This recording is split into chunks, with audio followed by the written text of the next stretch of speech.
നീരുകൊണ്ട് നക്ഷത്രങ്ങളെ കാണാൻ നിങ്ങൾക്ക് കഴിയാതെ പോകും. വയലറ്റ് പര. 3. എന്തുകൊണ്ട് പരാജയങ്ങളിൽ നിന്ന് പഠിക്കണം?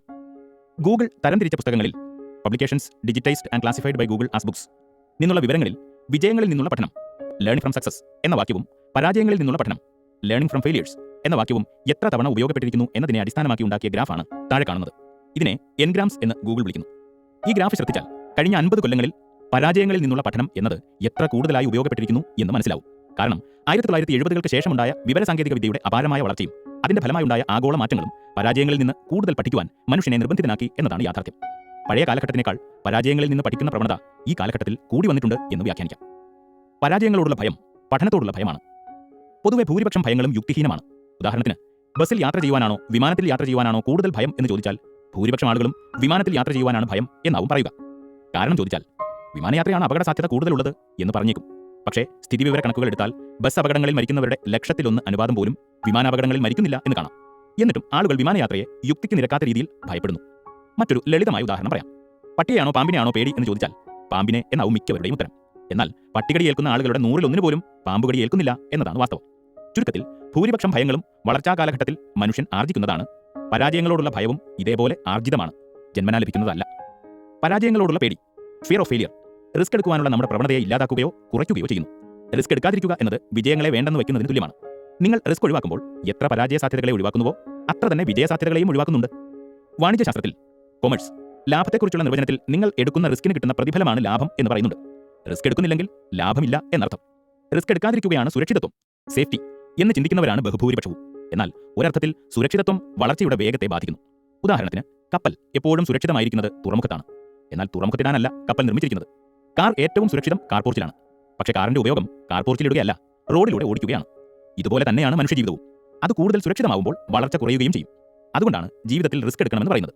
റിസ്കിനെക്കുറിച്ചുള്ള എല്ലാ സങ്കല്പങ്ങളിലും ഒരു പൊതു ഘടകമുണ്ട്: യാഥാർത്ഥ്യവും സാധ്യതയും, റിയാലിറ്റി ആൻഡ് പോസിബിലിറ്റി തമ്മിലുള്ള വിടവ്. യാഥാർത്ഥ്യം സുരക്ഷിതത്വമാണ്, സാധ്യത റിസ്ക്കാണ്. റിസ്കിനെ പേടിക്കുന്നവർക്ക് നിലവിലുള്ള യാഥാർത്ഥ്യത്തിൽ നിന്ന് സാധ്യതകളിലേക്ക് മുന്നേറാനാകില്ല. റിസ്കിനെ പേടിക്കുന്നവരെല്ലാം വാസ്തവത്തിൽ പരാജയത്തെയാണ് ഭയപ്പെടുന്നത്. പരാജയത്തെ ഭയമുള്ളവർക്ക് വിജയം അസാധ്യവുമാണ്. കേരളത്തിലെ യുവാക്കളോട് നിങ്ങളുടെ ഏറ്റവും വലിയ 2 ആഗ്രഹങ്ങൾ ഏതൊക്കെയെന്ന് ചോദിച്ചാൽ ബഹുഭൂരിപക്ഷത്തിന്റെയും ഉത്തരം 1 സർക്കാർ ജോലി, 2 സ്വന്തമായി ഒരു വീട് എന്നിവയായിരിക്കും. ഇവ രണ്ടും സുരക്ഷിതത്വ സങ്കല്പങ്ങളുടെ പ്രതീകങ്ങളാണ്. ഇത്തരം സുരക്ഷിതത്വ സങ്കല്പങ്ങൾ നമ്മുടെ വളർച്ചയ്ക്കുള്ള അനന്ത സാധ്യതകളെ ഇല്ലാതാക്കുന്നില്ലേ? സാധാരണ മനുഷ്യർ എന്തുകൊണ്ട് റിസ്ക് എടുക്കുവാൻ ഭയക്കുന്നു എന്നതിന് ഒരു ചിന്തകൻ മനോഹരമായ വിശദീകരണം നൽകുന്നുണ്ട്.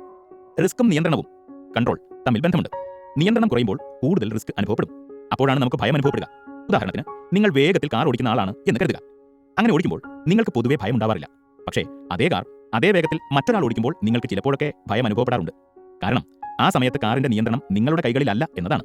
അതുപോലെ തന്നെ നിങ്ങളുടെ ജീവിതത്തിലും കൂടുതൽ റിസ്ക് അനുഭവപ്പെടുകയും ഭയം തോന്നുകയും ചെയ്യുകയാണെങ്കിൽ അത് ചിലപ്പോൾ ജീവിതത്തിന്റെ നിയന്ത്രണം നിങ്ങളുടെ കൈകളിലല്ലാത്തതുകൊണ്ടായിരിക്കാം. വിജയത്തിന്റെ ആദ്യത്തെ പടി തന്നെ നമ്മുടെ നിയന്ത്രണം നമ്മുടെ കൈകളിലായിരിക്കണം എന്നതാണ്. അപ്പോൾ സ്വാഭാവികമായി ഭയം കുറയും. പരാജയ ഭീതിയും അതേപോലെയാണ്. Corridor principle. അമേരിക്കയിലെ ബാബ്സൺ കോളേജിലെ അധ്യാപകനായ ഡോക്ടർ റോബർട്ട് റോൺസ്റ്റാറ്റ് വളരെ രസകരമായ ഒരു പഠനം നടത്തി കണ്ടെത്തിയ ഒരു തത്വമാണ് കോറിഡോർ പ്രിൻസിപ്പിൾ. 12 വർഷങ്ങൾ കൊണ്ട് നടത്തിയ പഠനത്തിൽ ആ കോളേജിൽ നിന്ന് പഠിച്ച് പുറത്തിറങ്ങിയ വിദ്യാർത്ഥികളിൽ ചിലർ ബിസിനസ്സിൽ വമ്പിച്ച വിജയം കൈവരിക്കുകയും പലരും പരാജയപ്പെടുകയും ചെയ്തതിന്റെ അടിസ്ഥാനം എന്തെന്ന് അദ്ദേഹം അന്വേഷിച്ചു. വിജയകരമായി ബിസിനസ് ചെയ്യുന്നവർക്കെല്ലാം പൊതുവായ ഒരു ഗുണം അദ്ദേഹം കണ്ടെത്തി. അവരുടെ സ്വപ്നങ്ങൾ നടപ്പിലാക്കുവാൻ വേണ്ടി ഇറങ്ങി തിരിച്ചപ്പോൾ ചെയ്യുന്ന ബിസിനസ്സിൽ വിജയിക്കുമെന്ന യാതൊരു ഉറപ്പും അവർക്കുണ്ടായിരുന്നില്ല. No guarantee for success. പരാജയങ്ങളെ അവർ ഭയപ്പെട്ടിരുന്നില്ല. ഒരു ബിസിനസ്സിൽ പരാജയപ്പെട്ടാൽ തന്നെ ആ പരാജയം മറ്റൊന്നിന്റെ അവസരമായി മാറും എന്നും അവർ വിശ്വസിച്ചിരുന്നു. ഇതിനെ അദ്ദേഹം കോറിഡോർ പ്രിൻസിപ്പിൾ എന്ന് വിളിച്ചു. കാരണം നമ്മൾ ആദ്യം ചെയ്യുന്ന ബിസിനസ് ഇടനാഴിയുടെ വാതിൽ പോലെയാണ്. ഇടനാഴിയുടെ വാതിൽ തുറന്ന് ഇടനാഴിയുടെ അകത്ത് കടന്നാൽ മാത്രമേ ഇടനാഴിയുടെ ഇടത്തും വലത്തുമുള്ള മറ്റു വാതിലുകൾ, അവസരങ്ങൾ കാണുവാൻ സാധിക്കുകയുള്ളൂ. ഇടനാഴിയിലേക്കുള്ള ആ വാതിൽ തുറക്കാതെ ഇടത്തും വലത്തുമുള്ള മറ്റു വാതിലുകൾ കാണുവാൻ സാധിക്കില്ല എന്നതാണ് യാഥാർത്ഥ്യം. ഇടനാഴിയാണ് എന്നറിഞ്ഞിട്ടും ആ വാതിൽ തുറക്കുവാനുള്ള ധൈര്യമുള്ളവർക്കേ ഇടനാഴിയിലുള്ള ഇടത്തും വലത്തുമുള്ള വാതിലുകൾ തുറന്ന് വിശാലമായൊരു വലിയ ലോകത്തേക്ക് എത്തുവാൻ സാധിക്കുകയുള്ളൂ.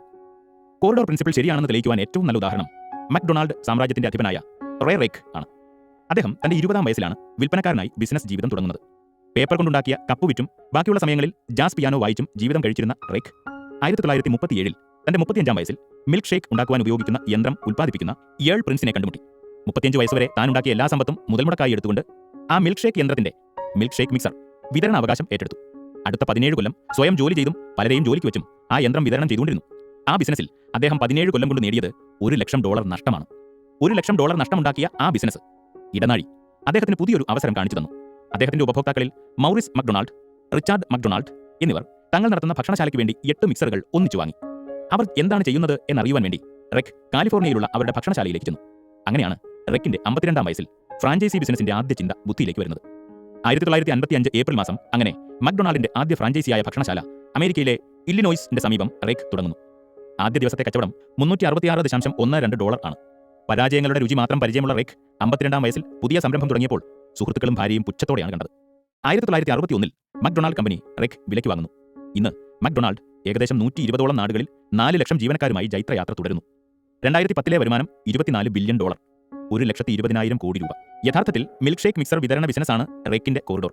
ആ ബിസിനസ് വിജയിച്ചില്ലെങ്കിലും അതിലൂടെ ഉണ്ടായ അവസരം എത്ര വലുതാണെന്ന് മനസ്സിലാക്കാമല്ലോ. 52-ാം വയസ്സിലും പരാജയങ്ങളോട് കാണിച്ച ആ ധീരതയ്ക്ക് കിട്ടിയ പ്രതിഫലമാണ് ഫ്രാഞ്ചൈസി ബിസിനസിന്റെ ചക്രവർത്തി എന്ന് വിളിക്കപ്പെടുന്ന റേ റേക്കിന്റെ നേട്ടം. നിങ്ങൾ സ്വയം പ്രകാശമാണെങ്കിൽ ഇരുട്ടിനെ ഭയക്കേണ്ട ആവശ്യമില്ല.